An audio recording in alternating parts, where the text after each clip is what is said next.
পণ্য আমদানি থেকে শুরু করে শিক্ষা, চিকিৎসা ও জ্বালানি ভারতের উপর বাংলাদেশ নানাভাবে নির্ভরশীল। একদিনে এই নির্ভরতা কাটানো অসম্ভব হলেও দীর্ঘমেয়াদী পরিকল্পনায় সেটা সম্ভব। ভারতের উপর বাংলাদেশের নির্ভরতা কমানোর জন্য দেশের বিভিন্ন খাতে উন্নতি জরুরি। পাশাপাশি তৈরি করতে হবে পণ্যের বিকল্প বাজার। কি কি করলে ভারত নির্ভরতা কমবে, বিস্তারিত জেনে নেওয়া যাক। প্রথমত, কৃষি খাতের আধুনিকীকরণ। বাংলাদেশ একটি কৃষি নির্ভর দেশ হলেও এখানে কৃষির উন্নতি এখনও প্রত্যাশিত মাত্রায় হয়নি। ফলে খাদ্যদ্রব্য উৎপাদনের ক্ষেত্রে পার্শ্ববর্তী দেশ ভারতের তুলনায় বাংলাদেশ পিছিয়ে আছে। প্রতি বছর পেঁয়াজ, আলু সহ বিভিন্ন রকম মশলা ভারত থেকে আমদানি করে দেশের ঘাটতি মেটাতে হয়। কিন্তু বাংলাদেশ চাইলে এই সমস্যাটা কাটিয়ে উঠতে পারে। কৃষি উৎপাদন বৃদ্ধির জন্য নতুন প্রযুক্তি এবং গবেষণার দিকে নজর দেওয়া প্রয়োজন। অধিক উৎপাদনশীল জাতের বীজ, সঠিক সার ব্যবহারের মাধ্যমে ফসলের উৎপাদন বাড়ানো সম্ভব। সাথে সাথে কৃষকদের প্রশিক্ষণ ও সচেতনতা বৃদ্ধির মাধ্যমে আধুনিক কৃষি পদ্ধতি গ্রহণ করতে উৎসাহিত করতে হবে। উৎপাদন বাড়ানোর পাশাপাশি আমদানির জন্য বাংলাদেশের বিকল্প বাজার খোঁজা উচিত। ভারতীয় পেঁয়াজ বন্ধ হলে এখন নানা দেশ থেকে পেঁয়াজ আমদানি হচ্ছে। ভিয়েতনাম, কম্বোডিয়া ও চীনের মতো দেশগুলোর কাছ থেকে অন্যান্য কৃষিজ পণ্য আমদানি করা যেতে পারে। ভারত নির্ভরতা কমাতে হলে সবচেয়ে বেশি জোর দিতে হবে দেশের চিকিৎসা খাতের উন্নয়নে। প্রতি বছর হাজার হাজার রোগী ভারতের চিকিৎসা নিতে যায়। সাশ্রয়ী, উন্নত ও উপযোগী হওয়ায় বাংলাদেশ থেকে তারা ভারতকেই বেছে নেয়। দেশের মধ্যে চিকিৎসার সেরকম ব্যবস্থা করতে পারলে এই সংখ্যাটা কমে আসত। বাংলাদেশের স্বাস্থ্য খাতে উন্নতির জন্য প্রয়োজনীয় হল স্থানীয়ভাবে চিকিৎসা সরঞ্জাম ও সুযোগ সুবিধা বৃদ্ধি।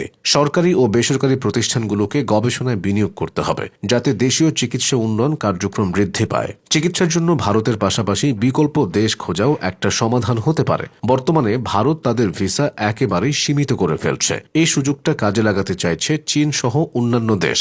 চীনেও চিকিৎসা ব্যবস্থা উন্নত ও সাশ্রয়ী। এছাড়া চিকিৎসার জন্য বাংলাদেশিদের ভারত যাত্রায় ভাগ বসাতে পারে মালয়েশিয়া, থাইল্যান্ডের মতো দেশগুলো। ভারত নির্ভরতা কমাতে হলে জ্বালানি খাতের দিকেও নজর দিতে হবে। হাসিনার দীর্ঘ আমলে বিদ্যুৎ ও জ্বালানি খাতে যে ভারত নির্ভরতা তৈরি হয়েছে, সেটা বাংলাদেশের জন্য ছিল জনস্বার্থ বিরোধী।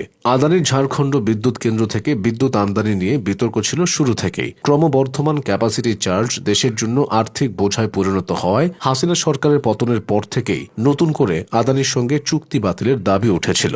এদিকে ভারতীয় কোম্পানি ওএনজিসি অগভীর সমুদ্র ব্লকে 10 বছর ধরে কাজ করছে। নিউক্লিয়ার প্রকল্পেও ভারত যুক্ত রয়েছে। এছাড়াও রামপাল বিদ্যুৎ কেন্দ্র ও রিলায়েন্স এলএনজি ভিত্তিক মেঘনাঘাট বিদ্যুৎ কেন্দ্রে রয়েছে ভারতীয় কোম্পানি এনটিপিসি ও রিলায়েন্সের বিনিয়োগ। এসব নির্ভরতা কমাতে চাইলে জ্বালানি খাতেও বিপুল উন্নতির প্রয়োজন রয়েছে। জ্বালানি উৎপাদনে স্বয়ংসম্পূর্ণতা অর্জন করতে পারলে দেশীয় শিল্পের বিকাশ এবং বৈদেশিক জ্বালানির উপর নির্ভরতা কমানো সম্ভব। এ খাতে ভারত নির্ভরতা কমাতে হলে মধ্যপ্রাচ্যের দিকেও নজর রাখতে হবে, যা বিকল্প হাতে থাকে। ভারত নির্ভরতা কমাতে হলে তথ্য প্রযুক্তি তথা আইটি সেক্টরের ব্যাপক উন্নয়ন দরকার। বর্তমান বিশ্বে তথ্য প্রযুক্তি খাত একটি দ্রুত বর্ধনশীল খাত। বাংলাদেশের সফটওয়্যার ও প্রযুক্তি সেবা খাতে শক্তিশালী অবস্থান গড়ে তোলার জন্য শিক্ষা, গবেষণা ও উন্নয়ন কার্যক্রমে অধিক বিনিয়োগ প্রয়োজন। সরকারি এবং বেসরকারি প্রতিষ্ঠানগুলোর মধ্যে সহযোগিতা বৃদ্ধি করতে হবে। ইউরোপীয় ইউনিয়ন ও মার্কিন বাজারে তথ্য প্রযুক্তি সেবার জন্য বড় ধরনের সুযোগ রয়েছে। যদি এ খাতে দক্ষতা বৃদ্ধি করা হয়, তবে ভারতীয় প্রযুক্তি সেবা থেকে মুক্তি পাওয়া সম্ভব। বাংলাদেশের পোশাক শিল্প বিশ্ববাজারে অন্যতম বড় খাত, তবে এটি ভারতের অনেক কাঁচামাল ও উপকরণের উপর নির্ভরশীল। পোশাক শিল্পের পাশাপাশি অন্যান্য উৎপাদন খাত যেমন ইলেকট্রনিক্স, প্লাস্টিক এবং লেদার পণ্য উৎপাদনে নজর দিলে রফতানি বাড়বে। স্থানীয় উপকরণের ব্যবহার এবং মান উন্নয়নের জন্য বিনিয়োগ বাড়ানো অত্যাবশ্যক। বাংলাদেশের আত্মনির্ভরশীল হওয়ার জন্য ভারত নির্ভরতা কমানো অত্যন্ত গুরুত্বপূর্ণ। এই কাজগুলো করলে সেটা অনেকটাই সম্ভব হবে।